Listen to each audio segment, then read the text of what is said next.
ممکن ہے کبھی کسی کی دعا قبول نہ ہوئی ہو اور وہ اسی کے سبب سے انکار خدا کر رہا ہو. ملے ہیں مجھ سے ایسے لوگ. آپ کوئی خدا ہوتا تو میری سنتا. میں اتنے دنوں سے دعا کر رہا ہوں اور آج تک میری دعا قبول نہ ہوئی. تو کبھی کبھی دعا کی قبولیت اگر نہ ہو تو بھی انسان خدا کا انکار کرنے لگتا ہے. تو پروردگار عالم نے ان دونوں مسئلوں کو ایک ساتھ پیش کر دیا، مسئلہ دعا کو بھی اور مسئلہ خدا شناسی کو بھی اس آیت میں، اور فرمایا کہ وَإِذَا سَأَلَكَ عِبَادِي عَنِّي. پروردگار عالم نے اس آیت میں وَإِذَا سَأَلَكَ عِبَادِي عَنِّي، اگر آپ سے میرا بندہ میرے بارے میں پوچھے تو آپ کہیے کہ میں قریب ہوں، نزدیک ہوں، کوئی فاصلہ نہیں ہے، میں قریب ہوں. اور جب بھی کوئی مجھے آواز دیتا ہے، پکارتا ہے، تو میں اس کی آواز پر آواز دیتا ہوں. آپ ذرا لطف الہی دیکھیے اور اپنے اعزاز کو دیکھیے. آپ آواز دیں اور وہ آپ کی آواز پر آواز دے. خدا کی قسم، ذرا اس کی رحمت تو دیکھو، اس کا کرم تو دیکھو، اس کا لطف تو دیکھو، اس کا فیضان رحمت ہے. خالق و عظیم، اور ہم اس کے بندے، مخلوق، نافرمان. ہم پکارے اور وہ ہماری آواز پر آواز دے. وہ آواز پہ آواز دیتا ہے. اجیب دعوت الداعی، جب کوئی پکارنے والا مجھے پکارتا ہے، اذا دعانی، میں اسے جواب دیتا ہوں. بس اس کے بعد اب میرا تقاضا یہ ہے میرے حبیب، یہ کہہ دیجئے کہ فَلْيَسْتَجِيبُوا لِي، جب میں پکاروں تو میری آواز پہ بھی آواز، وَلْيُؤْمِنُوا بِي، اور مجھ پر بھروسہ رکھیں، مجھ پہ اعتماد تو کریں، مجھ پہ بھروسہ تو رکھیں. تو جناب والا ذرا اس انداز خطاب اور اس لطف کلام کو آپ محسوس کریں اور پھر مسئلہ دعا پر غور کریں. اس آیت میں خدا شناسی کی بات بھی ہے اور مسئلہ دعا بھی ہے، اور یہ وعدہ کیا گیا ہے کہ اگر یہ ہماری آواز پر آواز دیں گے میں تو ان کی آواز پر آواز دیتا ہی ہوں. ایک بات اس آیت کی روشنی میں یہ دیکھیں، فَلْيَسْتَجِيبُوا لِي بعد میں ہے، وَلْيُؤْمِنُوا بِي بعد میں ہے. ذرا آیت کی لطافت دیکھیں. پہلے یہ ہے کہ اگر میرے بندے میرے بارے میں پوچھیں تو یہ کہہ دیجئے کہ میں قریب ہوں، اور جب وہ پکارتے ہیں تو میں ان کی آواز پر آواز دیتا ہوں. یعنی ہم جب بھی پکاریں وہ بلا شرط ہماری آواز پر آواز دیتا ہے، وہ بلا شرط اپنے بندوں کی آواز پہ آواز دیتا ہے. اس کے بعد وہ یہ تقاضا کرتا ہے کہ اب تم بھی میری آواز پر آواز تو دو. تمہیں بھی تو یہ چاہیے کہ جب میں پکاروں تو تم بھی جواب دو اور مجھ پر بھروسہ رکھو. یعنی مجھے پکارتے ہو تو مجھ پہ بھروسہ بھی تو رکھو، اور جب میں پکاروں یہ بھروسہ رکھو دونوں نقطۂ نظر سے. جب تم پکارتے ہو تو بغیر اعتماد کے نہ پکارو، پکارو تو پھر اعتماد بھی رکھو. ایسا نہ کرو کہ ابھی ہمیں پکارا اور ابھی اضطراب میں کسی اور کو پکارنے لگے. مجھے پکارا ہے تو بھروسہ بھی رکھو، اعتماد بھی رکھو، ایمان بھی رکھو. یہ ایک رخ ہے. اور دوسرا رخ بھی ہے کہ جب وہ پکارے تب بھی اس اعتماد کے ساتھ اس کی آواز پر آواز دیں کہ اس نے پکارا ہے تو اس کی پکار کے جواب میں اگر ہم اقدام کریں گے تو کبھی کوئی ضرر نہ ہوگا، کوئی گھاٹے کا سودا نہ ہوگا. فَلْيَسْتَجِيبُوا لِي وَلْيُؤْمِنُوا بِي، اور مجھ پر ایمان رکھیں، مجھ پہ اعتماد رکھیں، مجھ پہ بھروسہ رکھیں. لَعَلَّهُمْ يَرْشُدُونَ، تاکہ وہ رشد کی منزل تک پہنچ جائیں. اب یہ منزل رشد بجائے خود بہت بلند منزل ہے کہ دعا حقیقتاً اس پوری کائنات کی وجہ بقا، وہ کیفیت ہے جس کا نام ہے دعا. اس پوری کائنات کی وجہ بقا جو کیفیت ہے اس کا نام ہے دعا. ایک بہت بڑی دلیل یہ ہے کہ میاں تجربہ کر کے دیکھو، ہم جس خدا کی بات کر رہے ہیں اسے پکار کے دیکھو، اگر تمہارا مسئلہ حل ہو جائے تب تو مانو. یعنی مسئلہ دعا، حقیقت دعا ایک برہانی حقیقت بھی حاصل کر لیتی ہے اور ایک تجربی حقیقت بھی، کہ خدا کے وجود پر ایک دلیل ہے، ایک برہان ہے اور ایک تجربہ ہے. دعا ایک روحانی تجربے کا، وہ تمام عبادتیں، وہ تمام شرعی رسمیں، وہ تمام رسوم شرعیہ کہ جو بندے کو خالق سے جوڑتی ہیں، ان کی تمام تر حقیقت یہ ہے کہ وہ دعا ہیں، اور دونوں اعتبار سے دعا ہیں۔ دعا کے دو معنی ہیں، خدا اگر پکارے، رسول اگر پکارے، امام اگر پکارے تو دعا بمعنی دعوت ہے، اور انسان جب اپنے خدا کو پکارے تو پھر دعا بمعنی طلب اور مناجات ہے۔ وہ دین کا پورا جو نظام عبادات ہے وہ کچھ نہیں ہے، اس کی ماہیت دعا ہے۔ اسی لیے ہم نے طبیعتوں کی نفاستوں کا معیار یہ قرار دیا ہے کہ نام علی لے لو، چہرہ گلاب بن جائے تو سمجھ لو طبیعت نفیس ہے۔ علی کا نام ایمان ہی کی کسوٹی نہیں ہے، علی کا نام دیانت داری ہی کی کسوٹی نہیں ہے، علی کا نام طبیعت کی لطافتوں کی کسوٹی بھی ہے۔ پوچھتے ہیں لوگ تو میں سمجھاؤں کیسے کہ نماز کا اثر کیسے ہوتا ہے، کیسے نہیں ہوتا ہے، آثار مرتب ہوتے ہیں نہیں ہوتے ہیں۔ اس کے لیے میں یہ مثال دے رہا تھا کہ جب ہم فضائل پڑھتے ہیں یہاں آپ خوش ہوتے ہیں، ایک روحانی اثر مرتب ہوتا ہے، مصائب پڑھتے ہیں ایک اثر مرتب ہوتا ہے، لیکن یہی کیسٹ جب آپ کار میں لگا دیتے ہیں، اب آپ ادھر بھی دیکھ رہے ہیں ادھر بھی دیکھ رہے ہیں، ٹریفک لائٹ بھی دیکھ رہے ہیں، رش بھی دیکھ رہے ہیں، باتیں بھی کر رہے ہیں، اور ذکر کی بے حرمتی ہو رہی ہے، اب وہ ذکر نوحہ ہو رہا ہے، ماتم ہو رہا ہے، مگر آنکھوں میں آنسو نہیں ہے نا، توجہ ادھر نہیں ہے، توجہ ذکر کی طرف نہیں ہے، تو ذکر کی اہانت بھی ہے، منقبت کی، نعت کی، حمد کی، تو پھر بھی ایک بات ہے کہ بھائی فضائل ہو رہے ہیں، لیکن نوحہ ہو اور گریہ نہ ہو،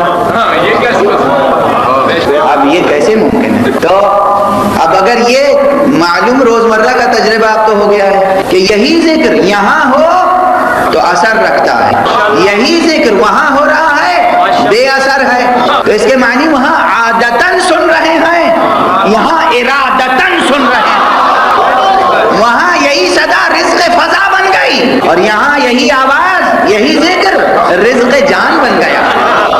نماز بھی ایک دعا ہے اور قرآن مجید کا وعدہ ہے، ان الصلاۃ تنہی عن الفحشاء والمنکر، بے شک نماز بری باتوں سے اور مکروہ باتوں سے، ناگفتنی اور ناشنیدنی باتوں سے روکتی ہے، مگر کب روکے گی؟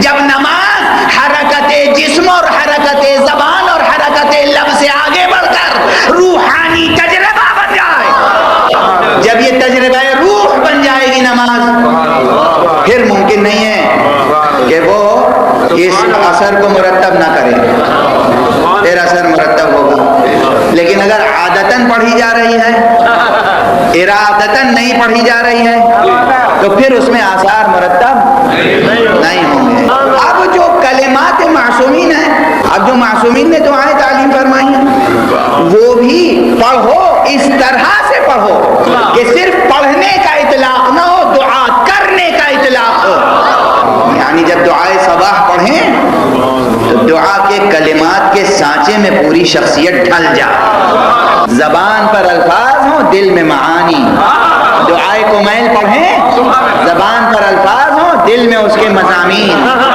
نماز پڑھیں امام سے پوچھا گیا، یہ جو سوالات ہم سے ہوتے ہیں کہ مولانا دنیا بھر کا حساب ہمیں نمازی میں یاد آتا ہے، نمازی میں یاد آتا ہے، تو امام نے ارشاد فرمایا کہ جب نماز پڑھو تو جو نماز میں پڑھتے ہو کہ معانی اور مضامین میں غور کرتے رہو، جب بسم اللہ کہو تو زبان سے بسم اللہ نہ کہو، تمہاری روح یہ محسوس کرے کہ ہم اللہ کے نام کا سہارا لے رہے ہیں۔ بسم اللہ کے کیا معنی ہے؟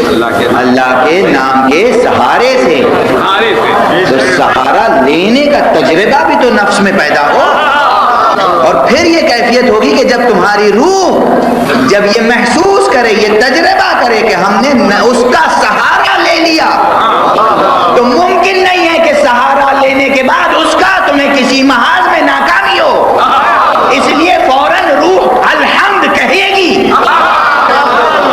ادھر بسم اللہ کہا ادھر مجبور ہو گیا الحمدللہ رب العالمین کہنے پر، ممکن ہے کہ اس کا سہارا لو اور ناکامی ہو،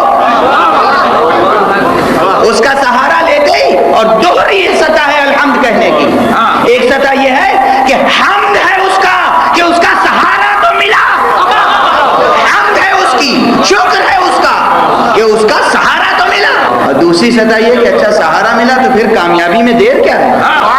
اگر ایک ایک کلمہ اس اعتبار سے ہو پھر سمجھ میں آتا ہے کہ بسم اللہ میں الرحمن الرحیم کیوں ہے اور دوبارہ الحمدللہ رب العالمین کے بعد الرحمن الرحیم کیوں ہے؟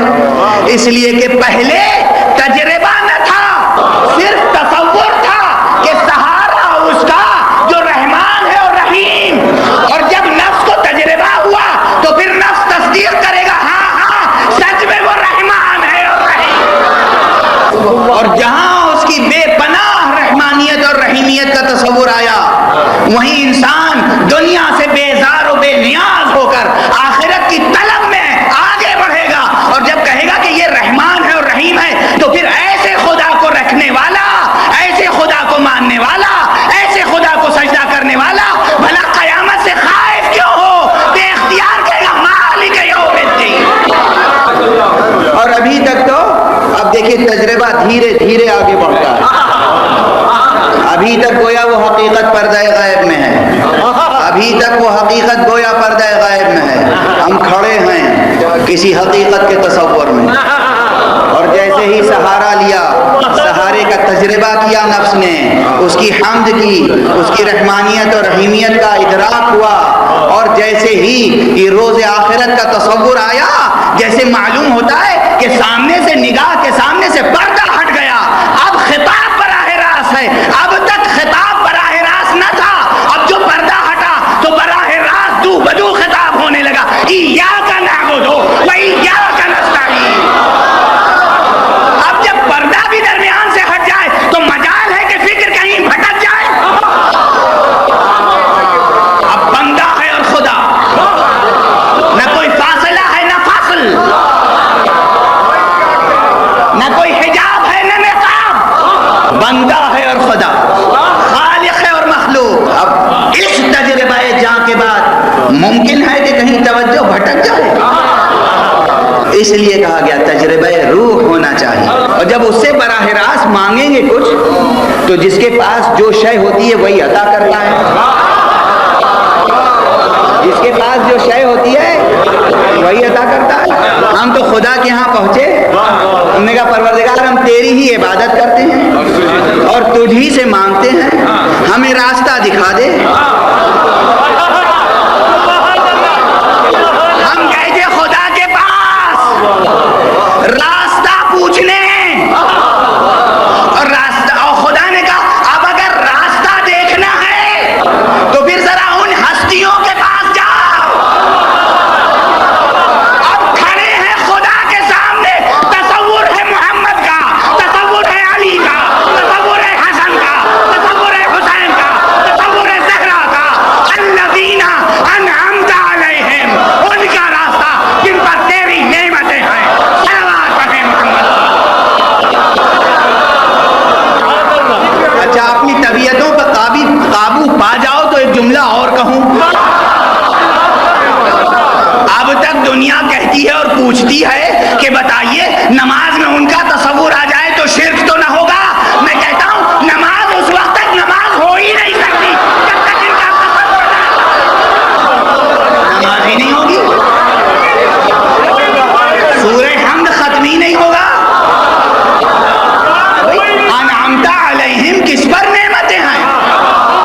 دیکھو لفظ کے ساتھ معنی فوراً ذہن میں آنے چاہیے۔ ہم نے کہا حمد شکر کے معنی آئے، تعریف کے معنی آئے، ہم نے کہا اللہ معبود کے معنی آئے، ہم نے کہا یوم الدین آخرت کا تصور آیا، ہم نے کہا ایاک نعبد عبادت کا تصور آیا، ہم نے کہا ایاک نستعین استعانت اور مدد کا تصور آیا، اہدنا الصراط المستقیم ہدایت اور صراط راستے کا تصور آیا۔ اب جب کہیں گے الذین ان لوگوں کا راستہ تو کچھ لوگوں کا تصور آئے گا کہ نہیں؟ ممکن نہیں ہے کہ نماز ہو جائے اور محمد و آل محمد کا تصور نہ، ممکن نہیں۔